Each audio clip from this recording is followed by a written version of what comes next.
এইভাবে চিড়ের পোলাও বানালে ভীষণ ঝুরঝুরে হয় আর টেস্টি হয় খেতে। তাহলে বন্ধুরা দেখতে থাকুন পুরো ভিডিওটা। এখানে আমি 2 কাপ মোটা চিড়ে নিয়েছি।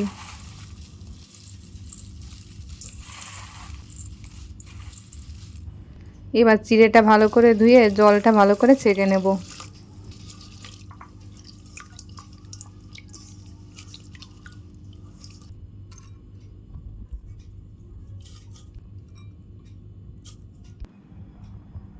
কড়াইতে সয়াবিন তেল দিয়ে দেব।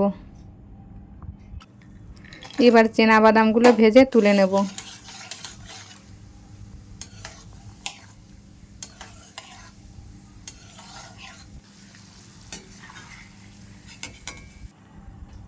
কড়াইতে গোটা সরিষা, কারি পাতা আর রসুন কুচি দিয়ে দেব।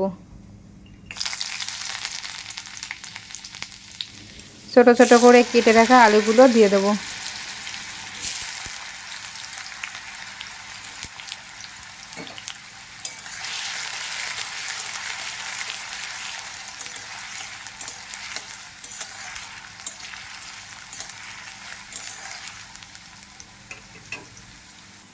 এবার পেঁয়াজ কুচি আর লঙ্কা কুচি দিয়ে দেব। কাজু আর কিশমিশ দিয়ে দেব।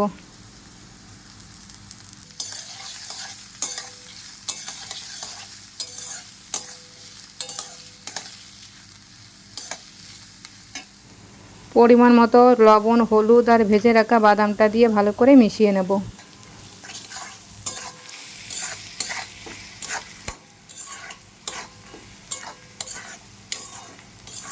এবার জল ঝরিয়ে রাখা চিড়েগুলো দিয়ে দেব।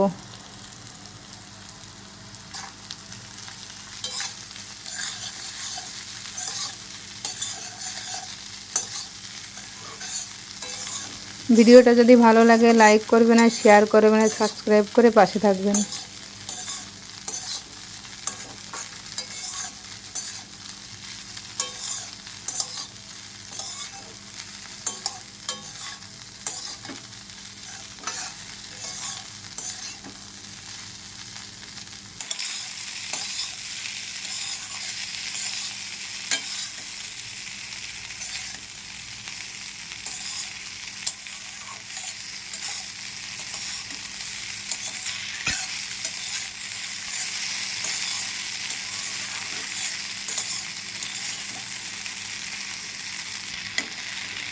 ঝুরঝুরে চিড়ের পোলাও হয়ে গেছে, এবার নামিয়ে নেব।